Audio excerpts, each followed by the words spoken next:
Hola, muy buenas noches a todas y a todos. Es un gusto para nosotros desde la Dirección de Comunicación del Conocimiento estar de nuevo con ustedes. En este momento vamos a dar inicio a la segunda mesa del ciclo de Breaking Bad, mitos y realidades de psicoactivos.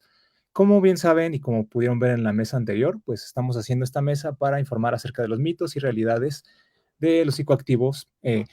Hay muchas cuestiones que hemos estado viendo desde la primera mesa. En esta segunda vamos a ver de regulación, vamos a hablar de regulaciones y nuevas legislaciones del cannabis y el tabaquismo.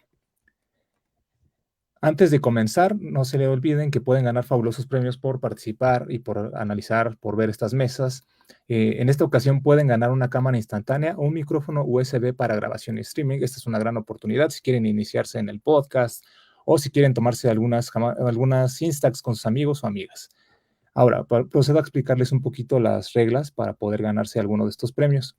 Recuerden que deben registrarse en el formulario que les vamos a compartir al finalizar esta mesa y tienen solamente 5 minutos para hacerlo.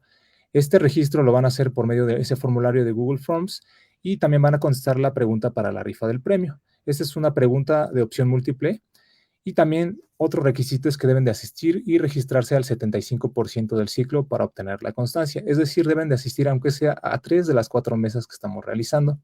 Recuerden contestar correctamente también el 75% de las preguntas para obtener un boleto para la rifa.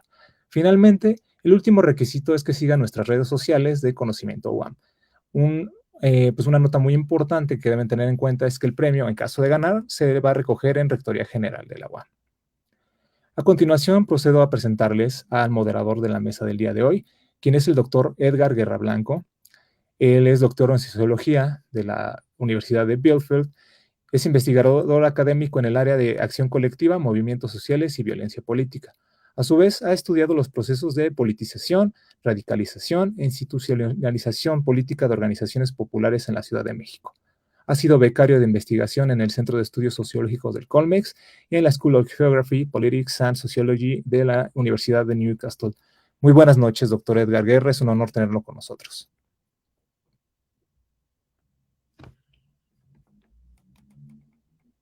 No lo puedo escuchar, doctor Edgar. Creo que estamos teniendo algunos detalles técnicos. Gracias. Al contrario, para mí es el honor estar acompañándoles en este ciclo de conferencias, así como en esta tan interesante mesa, donde además tenemos unas personas expertas que sin duda alguna nos van a dar muchas luces sobre este tema tan apremiante para discutir. Bueno, gracias por la presentación. Alexis, yo a su vez me voy a dar a la tarea de presentar a las 3 personas expertas. Voy a leer sus breves semblanzas, breves por el espacio que tenemos, pero son expertas, insisto, en este tema. Primero voy a hablar sobre la doctora Guadalupe Ponciano Rodríguez de la UNAM. Ella es doctora en investigación en medicina por el Instituto Politécnico Nacional, coordinadora del programa de investigación y prevención del tabaquismo de la Facultad de Medicina de la UNAM, especialista en el tratamiento de las adicciones, posgrado en farmacología clínica por la UNAM y además es integrante del Sistema Nacional de Investigadores en nivel 2. Un gusto tenerla por aquí, doctora Guadalupe Ponciano. Buenas noches. Muchas gracias, doctor Guerra, por la presentación. El gusto es para mí. Gracias.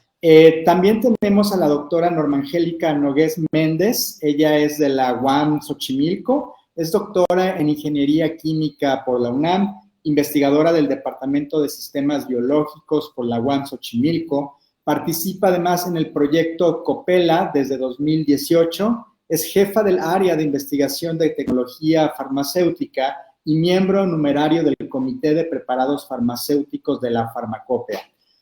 Buenas noches, doctora Norma Angélica. Un gusto tenerla hoy aquí con nosotros. Hola, ¿qué tal? Muy buenas noches. Buenas noches, gracias. Y también tenemos a la maestra Karina Rivero Fierro. Ella es maestra en Ciencias de la Salud por la Universidad Autónoma de Baja California, especialista en investigación aplicada al impacto de drogas ilícitas en las Américas, en Canadá es esta especialidad, experiencia en proyectos para el abordaje de poblaciones vulnerables con énfasis en temas de salud, y además cuenta con 13 años de experiencia en la formación de recursos humanos en salud como profesora de la Universidad Autónoma de Baja California. Muy buenas noches, maestra Karina Rivero, un gusto tenerla hoy aquí. Hola, muy buenas tardes o buenas noches, dependiendo desde dónde nos vean, un gusto.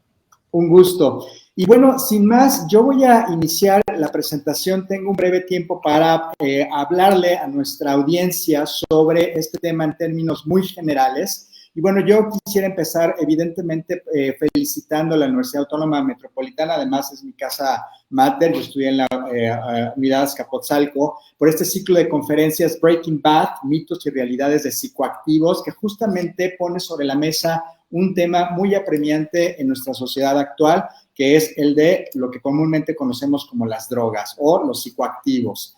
En esta mesa vamos a hablar sobre el caso de Saúl, regulaciones y nuevas legislaciones del cannabis y tabaquismo. Y me permito decir brevemente unas palabras al respecto. Como bien sabemos, el tema de las drogas o de las sustancias psicoactivas ilegalizadas es un tema complejo, es un tema que va evolucionando con el paso del tiempo y que hoy en día en nuestro contexto nacional se ha vuelto bastante álgido por dos razones fundamentalmente. La primera, porque desafortunadamente tenemos vinculado al tema de los mercados ilícitos de sustancias una situación sumamente compleja y complicada, me atrevería a decir, que tiene que ver con los mercados ilícitos, con los grupos armados, con la corrupción y con el narcotráfico. Al mismo tiempo tenemos, afortunadamente, cada vez una discusión más sustantiva acerca de la necesidad de comenzar a regularizar o a regular las sustancias psicoactivas. Me permito decir que en este tema en particular sobre la cannabis tenemos ya avanzada una discusión muy interesante y muy bien fundamentada y motivada en torno a la regulación de la cannabis. Pero ¿por qué estamos metidos en este brete, si me permiten decirlo de esta manera, sobre la regulación o no de la cannabis? Bueno, para claridad de nuestra audiencia, es importante hablar brevemente sobre lo que ha ocurrido durante los últimos 100 años en torno a la cannabis o a la marihuana, como normalmente la conoce nuestro país. Como ustedes saben, pues, la marihuana no era hasta cierto punto una droga o una sustancia que estuviese prohibida. Esto ocurre a partir del siglo XX. Sí hubo intentos de regulación o de prohibición, mejor dicho, a nivel sobre todo local, estatal, durante finales del siglo XIX, pero es justamente a partir del siglo XX cuando empieza a considerarse el tema de la prohibición de las drogas, en específico de la marihuana, como un tema de prioridad del Estado mexicano. Esto ocurre además, hay que decirlo, en un contexto internacional donde otros países, Estados Unidos, Reino Unido, etcétera, etcétera, estaban al mismo tiempo ya impulsando legislaciones prohibicionistas sobre la marihuana. La marihuana no era un tema reciente para principios del siglo XX. De hecho, la investigación historiográfica nos dice que el uso de cannabis, el uso de marihuana, ha estado presente prácticamente en toda la historia de la civilización humana, ya sea con fines religiosos, ya sea con fines médicos, ya fuera con fines recreativos o incluso alimentarios. La marihuana formaba parte de la vida cultural, social, política, religiosa de innumerables civilizaciones a lo largo de toda la historia. Incluso en América Latina en lo que es América, comienza a emplearse a partir de la llegada de los españoles allá por el siglo XVI. Era todavía en el siglo XIX y principios del siglo XX un lugar común ver a alguien consumiendo sus cigarros de marihuana. Tenemos en el imaginario colectivo, además, si lo recordamos, un montón de historias acerca de eso y de mitos.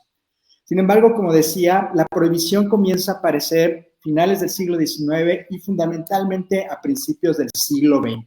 Ya la historiografía nos ha dado muchas pruebas sobre cuáles fueron los fundamentos y las motivaciones que llevaron a la prohibición de las drogas en general y de la marihuana en particular.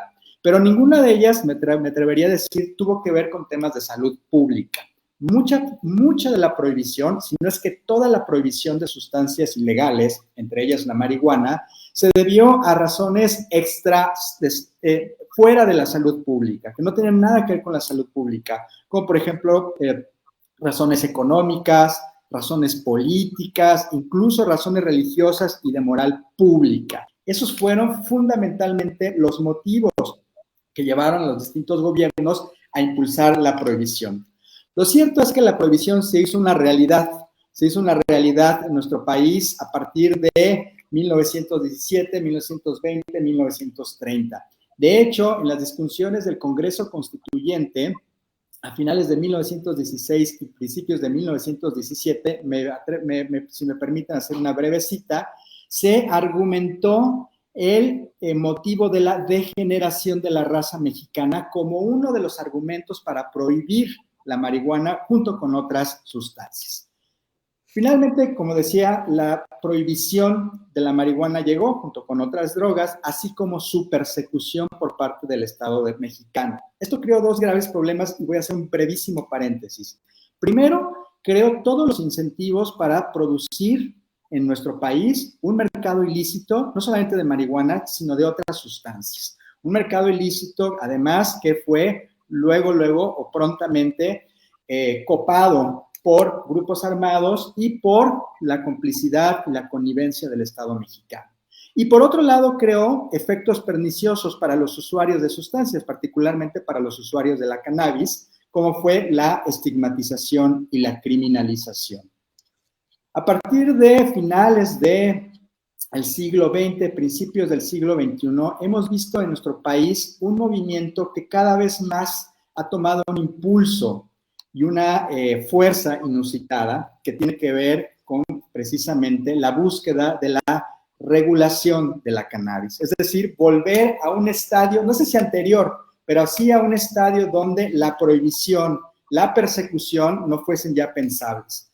Sobre todo a partir del siglo XXI, a partir del año 2000, comenzó a darse cada vez de manera más fuerte este movimiento canábico. Empezó en las calles a impulsar iniciativas de regulación, pronto llegó al Congreso, pronto comenzó a llegar a los distintos ámbitos judiciales. Es ahí, precisamente en este impulso que el movimiento canábico ha dado al tema de la regulación de la cannabis, que llegamos finalmente al caso de Saúl. ¿Qué es el caso Saúl? Brevemente, Edgar Saúl Díaz Sánchez fue detenido con 30 gramos de cannabis, 5 gramos más de los que, como aportaba más de 5 gramos, fue acusado por las autoridades de posesión simple de drogas. Edgar Saúl se amparó y finalmente la Corte resolvió a su favor. La Corte resolvió a su favor el amparo y determinó con 3 votos a favor que una parte del artículo 478 de la Ley General de Salud viola la Constitución, puesto que no contempla la posesión de más de 5 gramos para consumo personal. El caso de Saúl es sumamente interesante porque se inscribe en este contexto de un montón de organizaciones de la sociedad civil que tratan de impulsar una regulación de la cannabis. Hoy en día, lo sabemos, en nuestro país tenemos ya una ley que ha sido aprobada por la Cámara de Diputados, pero que se encuentra en la congeladora dentro del Senado. Es una ley que ya regula los mercados de drogas, el de marihuana, mejor dicho, que ya permite también el consumo, que ya permite toda una serie de disposiciones para que los usuarios de sustancias puedan tener autocultivos en sus casas. Sin embargo, esa ley está parada, está en la congeladora y es ahí donde nos encontramos en términos legislativos, pero es ahí justamente donde nos permite empezar a contemplar, a plantear nuevamente de la mano de nuestras invitadas, de las personas expertas, ¿dónde estamos en este tema de la regulación? ¿Hasta dónde es necesario impulsar la regulación de las sustancias? Más aún,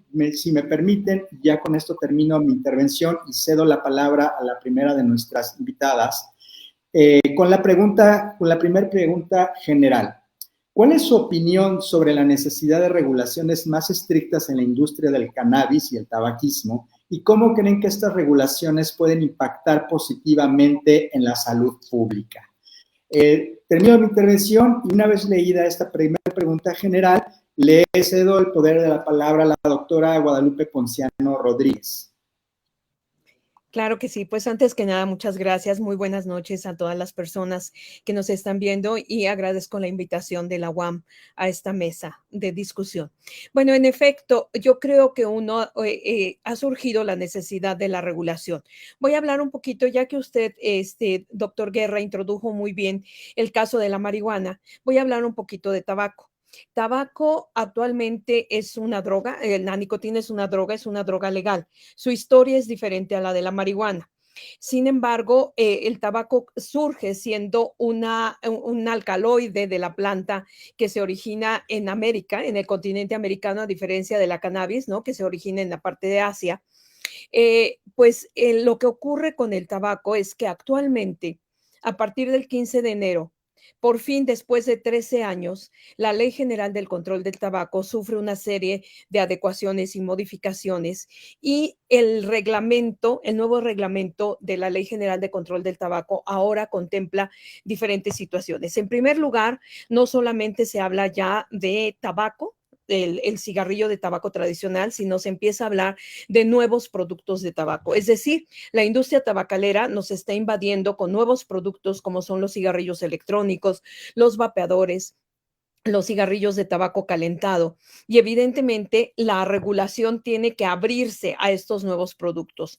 ¿Cómo va a beneficiar esto la salud? Bueno, definitivamente se está viendo que hay una gran cantidad de aditivos, hay una gran cantidad de sustancias químicas y aquí tenemos a la experta, a la doctora Norma Angélica, una gran cantidad de sustancias químicas que se están añadiendo no solamente a las hojas del tabaco, tenemos aditivos que son humectantes, texturizantes, tenemos plaguicidas, tenemos una gran cantidad de sustancias que cuando se lleva a cabo la combustión incompleta de las hojas de tabaco generan una gran cantidad de tóxicos.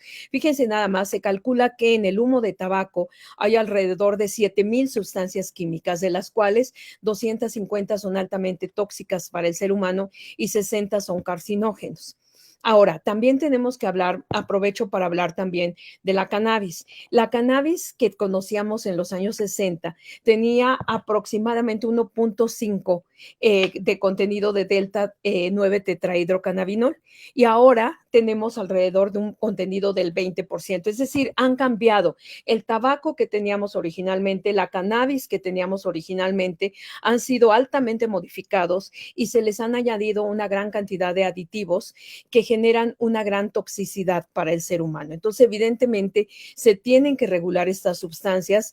En el caso, por ejemplo, del tabaco, les decía, tenemos que en los líquidos ahora, los líquidos de los cigarrillos electrónicos, de los vapeadores, encontramos, por supuesto, nicotina, que es la droga adictiva, ¿no? Es como se engancha el consumidor, pero también encontramos una gran cantidad de sustancias que se han añadido y que muchas veces, en el caso de tabaco, a diferencia de la cannabis, se utiliza lo que se llama el secreto de marca, es decir, las compañías tabacaleras te producen una serie de marcas y dicen que muchos de estos adictivos son secreto de marca, es decir, no los pueden dar a conocer. Sin embargo, se sabe que son altamente tóxicos. Asimismo, bueno, la cantidad de nicotina que tienen los cigarrillos, que tiene el tabaco ya modificado genéticamente, es mucho mayor, al igual que en el caso de la cannabis, la cantidad de delta 9 tetrahidrocannabinol es mucho más alto. Entonces tenemos que ir de acuerdo, tenemos que regular todo esto porque sabemos que finalmente lo que impacta es la salud del ser humano, la salud del consumidor. Entonces yo creo que tenemos que estar ahora sí que actualizados en todo esto porque han cambiado estas dos drogas. Muchas gracias, doctora Guadalupe, y le cedo ahora la palabra a la doctora Norma Angélica, no sin antes hacer una breve anotación. de acuerdo a lo que nos ha compartido la doctora Ponciano, las sustancias van definitivamente evolucionando, van cambiando, se van en este caso incluso haciendo más adictivas o más tóxicas, bueno, no las sustancias en sí mismas, quienes las van produciendo. En ese sentido, y nuevamente sin perder de vista la pregunta original de cuál es la opinión sobre las regulaciones más estrictas, ¿puede el Estado, cualquier Estado, y particularmente el mexicano, enfrentar estos cambios dentro de las drogas, dentro de las sustancias promovidos por quienes las producen? ¿O resulta francamente difícil ir previendo cuáles van a ser los cambios que van a ir ocurriendo a lo largo del tiempo? En ese sentido, cada vez tendremos que ir modificando las regulaciones y hacerlas cada vez más y más estrictas para adecuarse a estos cambios. Muchas gracias. Y entonces le doy la palabra a doctora Norma Angélica. Bueno, en este sentido de lo que se menciona de la regulación, pues obviamente que se va haciendo siempre adaptaciones conforme vamos evolucionando a lo largo de ahora sí, de las situaciones que nos regulan. Desde el punto de vista de medicamentos, que es donde es más mi área de expertise, tenemos nosotros que dentro de esta área, el hecho de que la cannabis se haya penalizado desde un inicio, porque se sabe que desde el Código de la Cruz de Baviano del año de 1554, la cannabis ya se usa, o la marihuana se usaba como remedio medicinal. Lo que fue pasando a lo largo del tiempo es de que ya lo han comentado mis antecesores, que hubo una penalización, y esa penalización es lo que ha venido a crear una serie de problemas que no se ven desde el punto de vista de la salud. Y lo importante aquí de rescatar, en este caso, desde el punto de vista de la marihuana, no es que se busque la legalización como tal de la planta, sino la idea es poder regular los sembradíos, o sea, que pueda ser la semilla, la forma en que se hace el plantío, la recolección y todo, para poder tratar y poder extraer estos derivados que son importantes, que es el THD, que es el tetrahidrocannabinol, y el CBD, que es el cannabidiol, y que estas dos sustancias en sí, como tales, tienen muchas aplicaciones a nivel terapéutico, ¿sí? Se ha probado que inclusive en pacientes psiquiátricos han tenido un buen éxito de desenlace el uso de los CBDs, del cannabidiol, pero como medicamento, no la planta. Y es que es muy importante que si se regula esto y lo despenalizamos, lo más probable es de que suceda como lo que sucedió en sus momentos en Estados Unidos cuando hicieron la legalización de las bebidas alcohólicas. Yo considero que al hacerlo así podemos tener un mejor control y realmente trasladar esta situación a temas importantes que es la salud y no que se penalice como situaciones de drogadicción. Sabemos que se puede usar las sustancias, ya sea como el tabaco, ya sea como en este caso la planta de la marihuana en ese sentido, pero al final, si se legaliza y se tiene un mejor control, que es lo que se busca, después de que se hizo la legalización, bueno, que se apareció en el Diario Oficial de la Federación la Ley General sobre esto de productos del cannabis, que fue el 19 de junio de 2017, se está tratando de seguir trabajando en ello. Incluso la propia farmacopea, tenemos nuestra farmacopea herbolaria donde se maneja la tintura de marihuana, pero también se estuvo trabajando sobre la monografía para poderlo sacar sobre el cannabidiol y el THC, nada más que ahorita ha estado parada porque se tiene que ver otras cosas, más que nada con respecto a los productores, porque así como lo mencionaban, cuando hay modificación de la planta, pues obviamente que los ingredientes activos que tiene son diferentes y ya entonces hay que hacer una caracterización de la planta para poder hacer una caracterización de la sustancia. Y en ese sentido, pues la Secretaría de Salud y COFEPRIS pues están preocupadas y se está tratando de ir trabajando sobre esta regulación, a pesar de que ha estado detenida, pero sí que no nos agarre desprevenidos al momento en que digan, bueno, se va a tomar en consideración. esta situación de hacer la legalización, pero entonces nosotros tener ya un estudio concienzudo desde el punto de vista científico de las aportaciones y las, ahora sí que lo que tenemos a favor de si se legalizan estas dos sustancias, ¿no? Bueno, la planta y las sustancias que vamos a extraer de ellas. Gracias por las aportaciones. Sí, sin duda alguna hay muchos argumentos en torno a por qué es necesario regularizar la cannabis. Uno de ellos, sin duda alguna, súper importante, es el que tiene que ver con los beneficios que las sustancias que contiene la cannabis pueden dar a la salud, ¿no? Hay diferentes tratamientos para distintos tipos de enfermedades. En fin, hay una discusión muy interesante. Cabe decir también, para claridad de nuestra audiencia, que hay otros argumentos a favor de la regulación de la cannabis, los que tienen que ver, por ejemplo, con los derechos, como el derecho al libre desarrollo de la personalidad, los que tienen que ver con los efectos perniciosos que el prohibicionismo, el punitivismo y la criminalización de sus usuarios han producido a lo largo del siglo XX. Ese también es otro argumento muy importante y muy interesante a favor de la regulación. Pero sin duda alguna, el tema de los efectos que tienen estas sustancias en la salud o los eventuales beneficios que puede tener en términos medicinales son sin duda de primer orden. Le agradezco mucho, doctora Angélica Nogués, y en un segundo regresamos también con usted. Ahora voy a cederle el uso de la palabra a la maestra Karina Rivera Fierro, de la Universidad Autónoma de Baja California. Maestra Karina Rivera, un gusto tenerte por acá.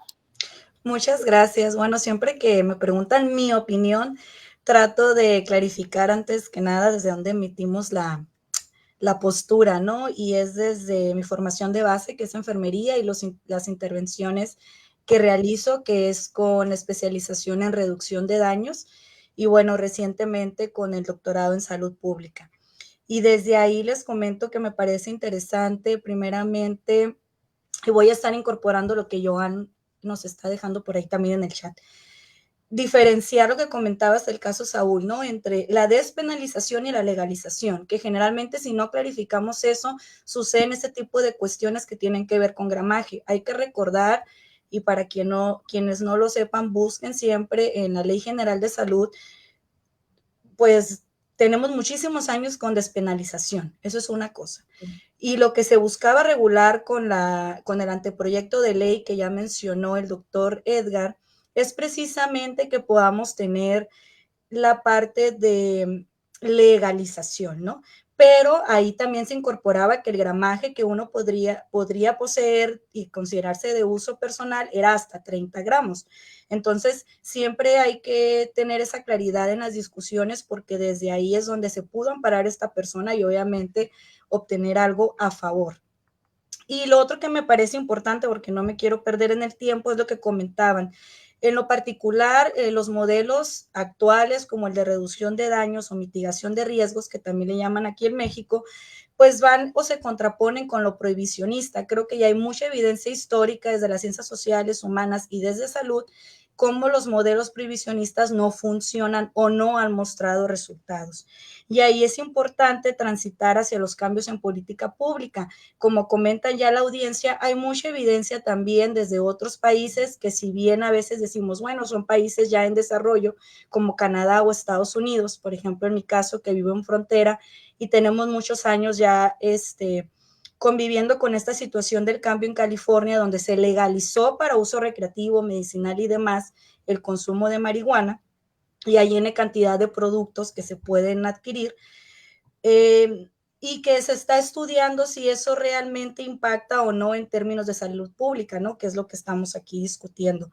Entonces es importante saber que ya existe eso, que ya está probado, y que criminalizar al usuario pues no ha demostrado en términos de salud que le estemos apoyando, ni para prevenir una adicción, ni tampoco para que pueda atenderse. En México la realidad es que no tenemos servicios de salud que estén brindando esto, y la norma 028, que precisamente se enfoca en la atención y la prevención del consumo de sustancias, no se ha actualizado desde el 2009. Entonces ahí tenemos un serio problema desde los servicios de salud, y como lo comentaban, se va dejando las leyes ahí un poco detenidas. Aquí en Baja California ya tenemos algunos años que se modificó la ley y tenemos esto de justicia terapéutica, que también ya se aprobó en otros países, y que en lugar de criminalizar al usuario que comete algún delito bajo cualquier sustancia, se le da apoyo en términos de salud, ¿no? Psicológico, psiquiátrico, de desintoxicación o lo que requiera. Sin embargo, está en papel. En el caso de Baja California, la parte operativa no se ha logrado aterrizar. Y ahí es donde paso lo que ya comentaron sobre las necesidades que tenemos de regular para el uso médico y para poder brindar atención a los usuarios o a las personas que tienen una adicción y no irlas relegando y que se conviertan en poblaciones vulnerables, que es lo siguiente que vamos a discutir más adelante. Entonces, mucho de lo que se planteó en la ley, que está ahí un poco detenida en términos operativos, se busca tomar como referente un país latinoamericano que fue Uruguay, que ya implementó esto y que ya tiene como un poco más trabajado la parte operativa en cuanto a la regulación de cannabis para uso recreativo y medicinal. Entonces, creo que va a ser importante que vayamos tomando en cuenta esto. Sin embargo, creo que sí requerimos esta regulación para que ya no estemos relegando a las personas que consumen.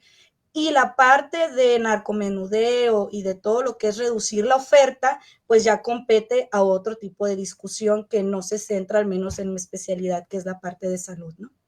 Eso sería todo por el momento.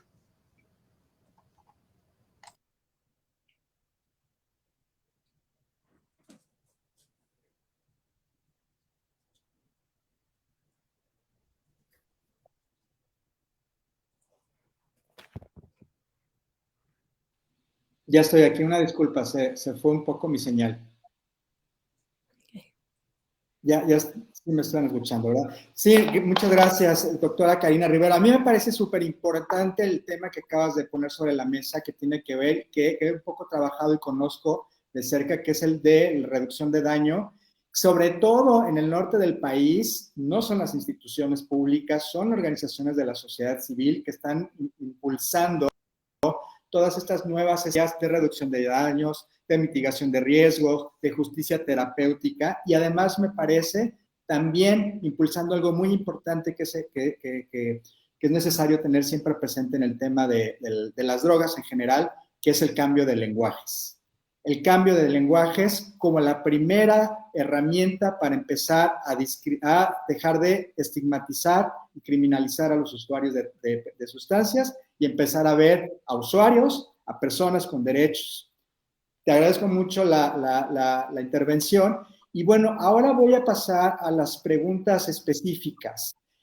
Para la doctora Guadalupe, dada su experiencia en el tratamiento de las adicciones y su participación en proyectos relacionados con el tabaquismo, ¿cómo cree que las nuevas legislaciones y regulaciones en torno al cannabis pueden influir en las tasas de adicción y salud pública en México?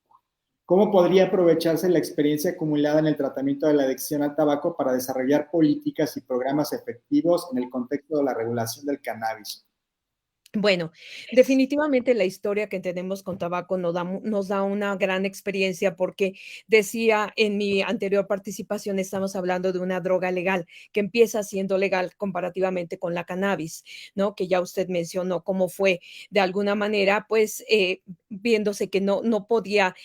Tengo un dato que usted no comentó. En 1942 se utilizaba cannabis en los médicos ingleses y los médicos hindús. Sin embargo, por las características alucinógenas de la cannabis, se dejó de utilizar porque además vinieron nuevos analgésicos. Entonces sí hay una situación ahí relacionada con la salud. Por otro lado, es lo que se está haciendo precisamente en Uruguay, que mencionaba la doctora Rivera, la maestra Rivera. Se está utilizando la experiencia que se ha adquirido con el tabaco para las regulaciones con cannabis. Uruguay fue uno de los países más importantes que firmó, igual que nosotros, que México, el convenio marco del control del tabaco de la Organización Mundial de la Salud. Este es un convenio que se firmó a nivel mundial. Más de 180 países firmaron este convenio y precisamente se trata del control del tabaco. ¿Por qué? Porque la problemática del tabaco nos habla de que cuando queremos legalizar una droga como la cannabis, tenemos que ponernos a pensar que hay dos drogas legales que son tabaco y alcohol que no hemos podido controlar. Por ejemplo, en México tenemos más de 15 millones de usuarios de tabaco y tenemos que cada día mueren 173 mexicanos como consecuencia del consumo de tabaco. No hemos logrado que este problema se resuelva. Es un problema de salud pública muy grave, es un problema que le cuesta al país alrededor de 116 mil millones de pesos atender a las enfermedades provocadas por el tabaco. De tal manera que esta experiencia la tenemos que utilizar, porque además tabaco y cannabis son dos drogas inhaladas, es decir, van muy de la mano. Hay estudios, por ejemplo, en adolescentes mexicanos que nos hablan que un adolescente que fuma cigarrillos de tabaco tiene hasta 63% más posibilidades de continuar con cannabis. Es decir, se asocian de manera muy importante porque son drogas inhaladas. Entonces, por supuesto que podemos utilizar lo que has aprendido con el tabaco. No hemos logrado pues que esta problemática relacionada con el tabaquismo se resuelva. No hemos logrado que se resuelva con el alcohol. Por lo tanto, es muy importante que pensemos de manera muy cuidadosa cómo es que se va a legalizar la cannabis, cómo vamos a utilizar toda esta experiencia, porque definitivamente, sobre todo los adolescentes, nos preocupan mucho. En el caso de tabaco, ahorita el problema con los adultos se ha estancado, por así decirlo, en cuanto a la prevalencia.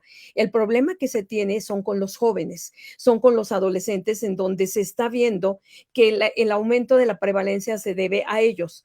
También tenemos un problema con tabaco muy importante, que es que ya en las encuestas nacionales empiezan a aparecer chicos de 10 años que consumen tabaco. Se supone que tenemos leyes que regulan que la venta está prohibida, la venta de tabaco está prohibida a menores de edad. ¿Cómo es que aparecen ya estos chicos tan pequeños en las encuestas nacionales? De tal manera que aunque tengamos leyes, no se están respetando. Esto es un foco rojo porque también con cannabis esto sería algo muy importante. Los adolescentes, porque sabemos que el cerebro del ser humano finaliza su desarrollo hasta alrededor de los 21 años, el hecho de que un niño de 10, 12 años se inicie con drogas es muy grave, porque lo que determina es un impacto muy importante a nivel del sistema nervioso central, en donde lo más probable es que se haga adicto rápidamente. Entonces, todos estos argumentos de tabaco creo que nos pueden enseñar qué es lo que tenemos que hacer para regular la cannabis, porque no lo hemos logrado con tabaco. Entonces, añadir otra droga a esto, creo que va a ser un problema importante para nuestro país. Muchas gracias. Perdón que me pasé un poquito. No, al contrario, muy ilustrativo su ejemplo. Yo me quedo justamente con eso. Quienes abogan por una política sensata de drogas, justamente dicen hay que ver las experiencias de drogas similares, en este caso tabaco, o otras experiencias internacionales para aprender. Definitivamente el Estado mexicano está ingresando a un espacio nuevo, el de la regulación, pero es un espacio en el que ya hay otras experiencias que nos pueden ser muy útiles para hacer aquí las cosas de una manera distinta. No sé si mejor, pero ese es un riesgo que hay que correr. Lo cierto es que después de 100 años de prohibicionismo, creo que la experiencia nos ha mostrado que ese no es el camino. Le agradezco mucho, doctora Ponciano. Bueno, ahora voy a la siguiente pregunta para la doctora Norma Angélica Nogués, de la UAM Xochimilco. Doctora Norma, dado su conocimiento en química y tomando en cuenta el texto Legalización de la marihuana que trabajó junto a la maestra Alma Ibarra Cázares, ¿cómo podría abordarse de manera efectiva la estandarización y el control de calidad de los productos de cannabis en un entorno legalizado? ¿Cuáles serían los desafíos claves que enfrentaría la industria para garantizar la seguridad y la eficacia de estos productos? Justamente, pues la pregunta nos lleva de la mano a lo que estábamos discutiendo en la intervención de la doctora Ponciano. Adelante, doctora. Bueno, en este sentido, lo que es importante es de que se tiene, como ya les había comentado en mi participación anterior, se tiene que hacer primero una caracterización de la planta, conocer bien la planta y manejar o tener el cultivo controlado para la generación de la misma especie de planta. Una vez que esto se tiene, hacer un proceso completo de extracción, que sería la extracción de los dos componentes principales, que sería el THC y el CBD. Una vez que se hace esto, a través de técnicas analíticas de identificación, se hace todo un desarrollo para poder hacer una caracterización de la pureza de los activos, que en este sentido nos sirve, digamos, el poder adquirir parte de estos activos ya aislados por la parte de la Comunidad Europea, que tienen, especialmente en España, hemos trabajado, bueno, se ha trabajado en colaboración con la Universidad de Granada, donde ellos ya tienen parte del CBD caracterizado ya como sustancia activa, que sería el polvo. Y a partir de ese, poder nosotros hacer la, ¿cómo se dice? Poder evaluar el nuestro, lo que nosotros estamos extrayendo. Y eso sería muy importante. De esa manera es como se hace, o sea, los principios activos que se obtienen de la planta, ¿sí? Son los que se tienen que evaluar y caracterizar, ¿sí? Como la pregunta que nos hace Jonathan Hernández, dice, ¿han pensado en los hongos o en algún otro enteógeno? Porque dice que ya existen estudios sobre microdosis de este tipo de hongos. Bueno, aquí la cuestión sería saber qué tipo de hongo es el que se está trabajando o cuál es el antecedente que hay sobre histórico en el uso de este tipo de plantas, porque una cosa cuando dicen, es que es producto natural, sí, pero el hecho de que sea producto natural no quiere decir que no tenga algún daño, sino que necesariamente necesitamos conocer desde dónde se está manejando la planta. Esto es hablar con las comunidades para saber cuál es el uso que le dan a la planta. Una vez identificada el uso ya sea de la planta o del hongo, se hace una recolección de se hace una caracterización y se dan todos los procesos de maceración y extracción y empezar a ver cuál es la sustancia activa. Lleva tiempo, pero al final se logra aislar el principio activo, que es lo que a nosotros realmente nos interesa. O sea, dentro de lo que trabajamos nosotros con el desarrollo de medicamentos, que es una combinación del principio activo más un aditivo para darle esa consistencia de cápsula, jarabe, inyectable, pomada, ungüento, crema, lo que ustedes se imaginen de una forma farmacéutica, finalmente viene siendo o un principio activo o un extracto que puede ser también de planta, pero bien caracterizado. O sea, no perder de vista que toda la parte de control de calidad del producto, ya en este caso, o de la sustancia que se extrae, es muy importante para poder llevarlo finalmente a una presentación farmacéutica donde ya se podrá controlar su dosificación, su régimen y que se pueda usar pues a nivel hospitalario. Creo, disculpen si me excedí en el tiempo, creo yo. No, al contrario, muchas gracias y nos queda muy clara toda la cadena de procesos y de procedimientos que hay que seguir para lograr finalmente estandarización, pero también nos queda claro que esto es posible en un entorno institucional como en nuestro país. Voy a pasar a la última pregunta para la maestra Karina Rivero. La pregunta es, con su experiencia en proyectos para el abordaje de poblaciones vulnerables, ¿cómo cree que las nuevas legislaciones relacionadas con el cannabis y el tabaco pueden afectar de manera positiva o negativa a estas poblaciones? ¿Y qué medidas considera esenciales para mitigar los riesgos y promover la salud en estos grupos vulnerables? Maestra, adelante. Bueno, todo el movimiento y el cambio que está sucediendo a nivel internacional en cambios de política pública para la mirada que tenemos hacia el consumo de sustancias psicoactivas, cual sea, porque también ya ahorita están mencionando el ejemplo de la psilocibina, que es la sustancia activa en el caso de los hongos, responde a la perspectiva de salud pública principalmente, ¿no? En donde vamos nosotros criminalizando, excluyendo, y ya mencionaba también el doctor Edgar la palabra muy importante, estigmatizando al usuario de cualquier sustancia. Entonces, con los ejemplos que ya tenemos y que han mencionado, incremento en los precios del tabaco, regulaciones. Recordemos que esas sustancias, incluida alcohol, en algún momento fueron prohibidas y eso generó el narcomenudeo.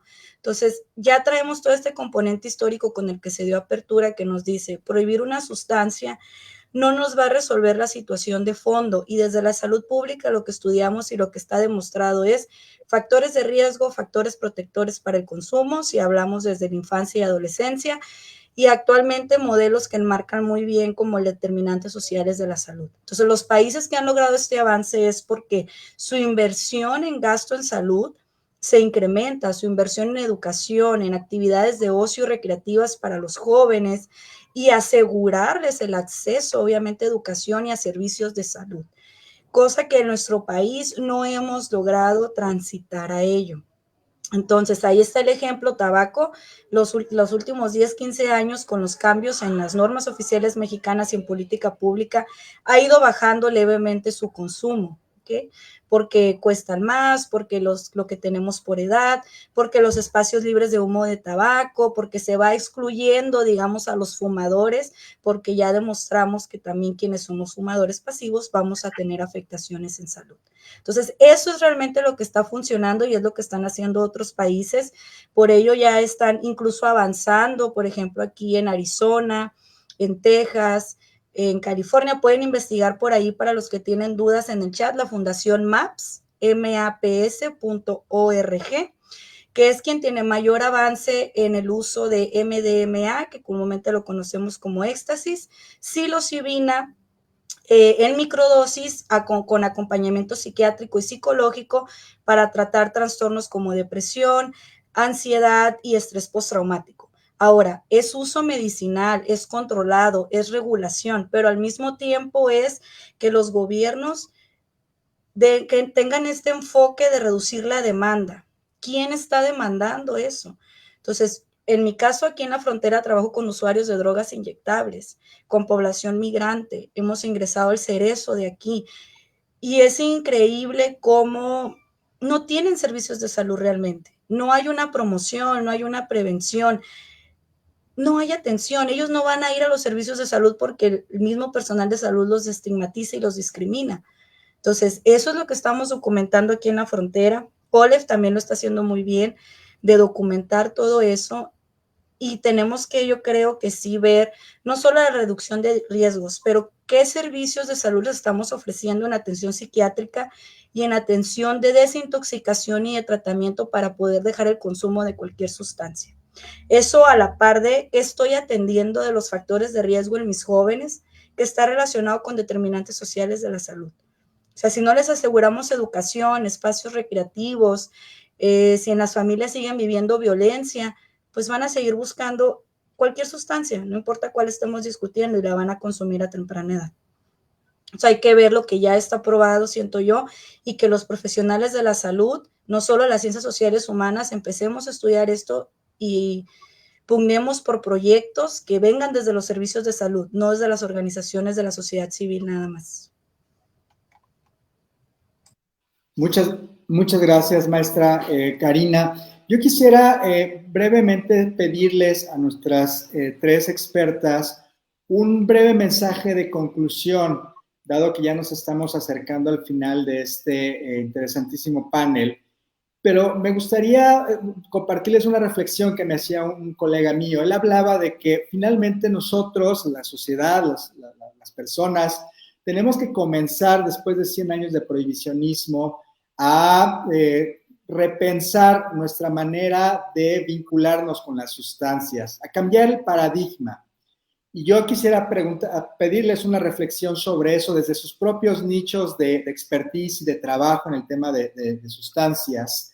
Estamos en la sociedad mexicana ya transitando hacia una nueva manera de entender nuestra relación con las sustancias ilegalizadas, con las drogas. ¿Puede eventualmente ya venir desde abajo un cambio de paradigma o aún estamos con muchas resistencias? Es una reflexión muy abierta, evidentemente, pero me gustaría escucharles. Le doy la palabra a la doctora Ponciano. Muchas gracias, doctor Guerra. Bueno, es una pregunta muy provocativa, porque definitivamente, bueno, todos estamos de acuerdo que el prohibicionismo no ha funcionado, Sin embargo, a mí me gustaría que analizáramos, y lo estamos viendo en esta mesa, las adicciones no es un problema sencillo de entender, es un problema complejo en donde intervienen desde factores biológicos del individuo hasta cuestiones de la sociedad, de la comunidad, cuestiones económicas, cuestiones políticas. Ahora, por ejemplo, ya no existe CONADIC en nuestro país, ya no tenemos a la CONADIC, estamos hablando de la CONASAMA, ¿no? De la Comisión Nacional de Salud Mental, porque ya ubicamos a las adicciones como parte importante de salud mental. Entonces, sí está habiendo cambios de paradigmas. Sin embargo, a mí me gustaría pues no sobresimplificar este tema. Creo que tenemos que analizarlo desde muy diferentes puntos de vista. Creo que tenemos que hacer este análisis de manera muy profunda, de manera muy detallada, para realmente poner en la mesa de discusión todo lo que hemos mencionado, los determinantes sociales de la salud, la cuestión cómo ha jugado un papel importante los servicios de salud que no tenemos, cómo se estigmatiza, ¿no? A las personas adictas en estos servicios. Yo estoy en la Facultad de Medicina de la UNAM y bueno, estamos luchando porque los futuros médicos cambien ese paradigma de que ellos no son adictólogos. Claro que tienen que saber atender a las personas adictas porque son médicos, ¿no? Y es un problema de salud. Entonces, creo que tenemos muchas aristas, tenemos muchos campos en donde podemos cambiar, pero creo que tenemos, antes de lanzarnos a legalizar nuevas drogas, creo que tenemos que hacer este análisis de verdad muy maduro, un análisis muy profundo, un análisis desde diferentes puntos de vista para saber si realmente tenemos la madurez como país, la madurez como sociedad para legalizar las drogas. Yo creo que eso va a ser muy importante. Podemos verlo desde el punto de la salud, de vista de la salud del individuo, desde el punto de vista de la salud pública, como se deben de ver este tipo de problemas, pero haciendo un análisis de verdad muy profundo para determinar si realmente cómo ha sido nuestra experiencia con las drogas legales y realmente si hemos hecho un buen papel con ellas para poder agregar otra problemática, otras drogas, legalizar otras drogas, siendo que no hemos podido con estas dos drogas legales, alcohol y tabaco. Entonces, creo que ese es mi punto de vista, ¿no? Y agradezco a mis colegas, de veras, puntos de vista muy valiosos y creo que nos hablan precisamente de esta complejidad. No es un problema sencillo, es un problema complejo que tenemos que analizar con mucha profundidad y con mucha madurez. Muchas gracias, maestro Guerra, y muchas gracias a las doctoras Norma Angélica y Karina por compartir esta mesa. Al contrario, muchas gracias, doctora Guadalupe Ponciano, y sin duda alguna es un tema sumamente complejo que hay que abordar con toda seriedad. De hecho, una política de regulación sensata tiene que justamente pensar en las sustancias de una manera diferenciada, de acuerdo a sus riesgos, de acuerdo a todos los factores sociales que traen consigo. Totalmente de acuerdo con el comentario. Les cedo el uso de la palabra a la doctora Norma Angélica Nogués. Bueno, en este sentido yo creo que es muy importante que tomemos en consideración desde la parte del centro de la familia. O sea, porque hemos estado hablando de que, bueno, esta situación que se presenta es multifactorial. Tenemos tanto al individuo como a la cuestión política, económica, la sociedad cómo lo permea, los cambios de la prontitud, o sea, vemos a nuestras nuevas generaciones que no son las que se parecían, digamos, yo lo he visto a lo largo de mi transitar en las clases, ¿no? Que ahora la mayor parte de los chicos son el celular, son en lugar de que tomen nota, me deja sacarle foto a lo que está presentando. Entonces, como que necesitamos encontrar ese punto donde podamos hacer clic con ellos para decirles, miren, ojo, hay que pensar en esta situación que se está presentando en relación de cómo me siento, cómo es que puedo transmitir el cómo me estoy sintiendo en este momento por la situación por la que estoy pasando, para no derivar, buscar algo que me dé yo lo veo desde el punto de vista como si fuera un consuelo, un confort. Entonces es muy importante ver desde ese punto de vista, platicar más con los jóvenes de que deben de saber que no hay inmediatez en las cosas. La vida es seguir adelante, caer y levantarse, reponerse y seguir adelante.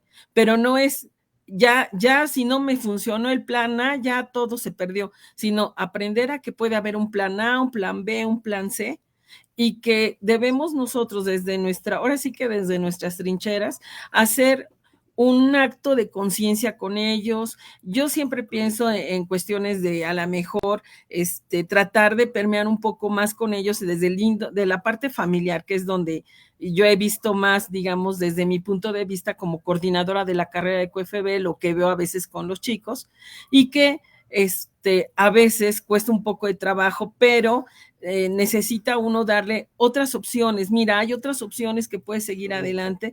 La vida no se acaba por una situación de desamor, de amores rápidos, como el dichoso que luego tienen ahí sus citas, ¿no? De que luego hacen, ¿no? Porque me siento solo y le digo, no, hay que ver cómo le podemos hacer, porque si te das cuenta, esto a veces permea mucho con las cuestiones del alcoholismo, tabaquismo, y que te deriva pues al uso de otro tipo de drogas mucho más fuertes, ¿no?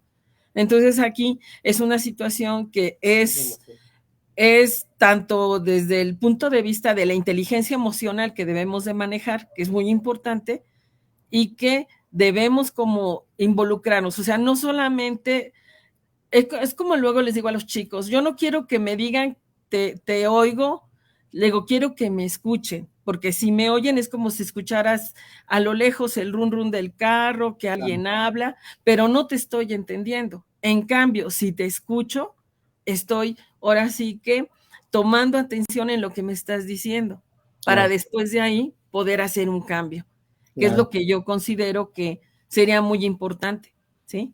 Y esto, digamos, lo manejamos, yo lo manejo a veces en mis clases con los chicos, haciendo, a ver, pues háganme un video, una diapositiva, una infografía. La idea es de que podamos llegar a la población, que es lo que a veces nos cuesta mucho trabajo, porque inclusive cuando uno da una plática para poder hablar con las personas que no son de la misma área que uno, a veces cuesta muchísimo trabajo, porque uno de repente empieza hablando y luego te va subiendo a tu área de confort, ¿no? Sí. Donde manejas tus temas y no, pues y ves las caritas de las personas y pues, ¿de qué me estás hablando? Entonces, a veces es un poco difícil, pero se intenta, y yo creo que ahorita con lo que tenemos, yo creo que debemos de dar hacia adelante, haciendo una conciencia, como lo que decía la doctora, de realmente cómo tenemos que ver nosotros la legalización y esto, pero tomando en cuenta las historias que nos van a retroalimentar de cómo lo podemos hacer mejor. Gracias. Ese es mi mensaje. Completamente de acuerdo con usted, y yo creo que justamente espacios como este, organizado por la UAM, precisamente nos permiten a las personas que estamos en la academia, en la ciencia, en estas áreas de expertise, hacer estos ejercicios para transmitir, pues, a los jóvenes, sí, por supuesto, pero a la ciudadanía, a la sociedad en general, la información pertinente y con base en evidencia científica para que puedan tomar sus decisiones, ¿no? Y estos espacios justamente tratan de hacer a veces esa traducción que usted menciona tan difícil, ¿no? Del conocimiento científico a la sociedad, pero se va logrando y se va haciendo, y estos esfuerzos valen mucho la pena. Muchas gracias, doctora Angélica. Y bueno, finalmente, maestra Karina, le cedo el uso de la palabra, maestra Karina Rivera, para su reflexión final. Un minuto, por favor. Sí, gracias. Mi reflexión va a estar centrada en la parte de salud, ¿no? La guerra contra las drogas nos trajo una situación importante que pareciera que es la guerra, pues, contra las personas también. Entonces, para mí y la experiencia que he tenido trabajando en campo con los usuarios, el problema no son las sustancias, ¿no? Hay que pasar la discusión a las personas y qué les estamos ofreciendo o no. Llámese nivel gubernamental, llámese nosotros investigadores, expertos, personal de salud, qué servicios tienen y cuáles no, qué estamos inculcando o previniendo con los jóvenes o bien con una persona que ya está presentando un consumo de riesgo. Y ahí es donde también entra una discusión importante que se debe de someter después a debate, que es el derecho a la salud. O sea, realmente lo tenemos enmarcado en nuestro país como un derecho, y ahí mencionaban una palabra importante, implementación. Entonces, las normas ahí están en nuestro país, todas las leyes ahí están, todo está en papel, pero operativamente no lo tenemos así funcionando. Les digo, ya ustedes busquen justicia terapéutica en México y hay hasta manuales, hay todo, ahí está. Y lo otro entonces es cómo se van a coordinar estos esfuerzos, ¿no? La atención, por ejemplo, centros de integración juvenil también lo pueden buscar, son de los pocos, tienen una clínica de metadona en Tijuana, tienen una hospitalización en Tijuana y en Ciudad Juárez, y nada más desde el modelo Minnesota, que el modelo Minnesota prepara profesionales de la salud, psiquiatras, psicólogos, enfermeros, trabajadores sociales, para que acompañen en desintoxicación y reintegración social. No tenemos esa oferta de servicios de salud, no es gratuito y no es acceso para todos. Aquí había en Baja California una clínica, pero era privada y ya no opera, ya no existe como tal. Entonces, ¿dónde estamos dejando desamparados a todas esas personas que empiezan con un consumo perjudicial y que pudiéramos detenerlo ahí? Y también hay clínicas de tabaco, pero igual centros de integración juvenil las tiene y es una organización de la sociedad civil. Ahorita está recibiendo más apoyo gubernamental y financiamiento, sin embargo no deja de ser una asociación civil. Entonces hay que plantear esa discusión, ¿no? Desde los servicios de salud y pasar del papel, de los marcos generales, de los convenios a los que se suscribe México a nivel internacional, a cómo se va a hacer. O sea, y qué servicios se van a brindar, en vez de seguir, siento yo, estigmatizando al usuario y enfocando el dinero y el recurso en esta guerra contra la sustancia. La sustancia ahí está, no quiere decir que la tenemos que usar. Siempre con eso dio apertura el doctor Edgar, ¿no? Históricamente, ahí han estado. No necesariamente las tenemos que usar, entonces, ¿por qué las estamos usando? ¿Qué nos está llevando a ese consumo descontrolado, como dijo la doctora Guadalupe? ¿Por qué no hemos podido contra tabaco? Pues es que el problema no está en la nicotina, sino que por qué sigue la persona necesitando la nicotina. Entonces, si vemos desde salud un trastorno por consumo de sustancias, así está ya caracterizado, ahí vamos a observar hacia dónde tenemos que dirigir el recurso y los esfuerzos, pero eso tiene que venir desde el nivel gubernamental. Si no, la academia y la sociedad civil nos desgastamos, pero es bien poquito el alcance que podemos tener porque no tenemos el financiamiento. Gracias. Muchas gracias, maestra Karina. Yo quisiera, antes de regresarle la palabra a nuestro anfitrión, Alexis Reyes, concluir brevemente diciendo, uno, gracias a las tres por estas reflexiones y por compartirnos parte de sus conocimientos, de su experiencia en este tema de la regulación. Me queda claro a mí personalmente, y esto es una opinión personal, que el tema de la regulación lo sabemos porque ahí están ya las leyes en las cámaras, en el Senado, en diputados, al menos con respecto al cannabis, pero parece ser que el discurso va a ir avanzando, parece ser que cada vez más nos vamos a convencer, como decía la maestra Karina, que el problema no son las sustancias, sino la forma en que nos relacionamos con ellas. Y para relacionarnos con las sustancias necesitamos más y más regulaciones. Regulaciones sensatas, ¿no? Es decir, regulaciones diferenciadas de acuerdo a las sustancias, a los riesgos que cada sustancia implica, regulaciones que tomen en cuenta los distintos factores y las distintas dimensiones del tema de esta droga, de esta sustancia, regulaciones que incluyan también información basada en evidencia, que incluyan también estrategias de prevención, que incluyan también estrategias de reducción de daños y de tratamientos basados en la evidencia. Y sobre todo que abordemos esta discusión desde la perspectiva, no de la seguridad, que es lo que ha pasado durante los últimos 100 años, sino desde la perspectiva de la salud pública. Y en esa medida creo que podemos tener una conversación también sensata sobre las sustancias, o como comúnmente les decimos, las drogas. Les agradezco muchísimo a las tres personas expertas, a las tres académicas, investigadoras que han estado aquí con nosotros. No se vayan todavía, tenemos todavía un anuncio de nuestro anfitrión, el licenciado Alexis Reyes. Adelante.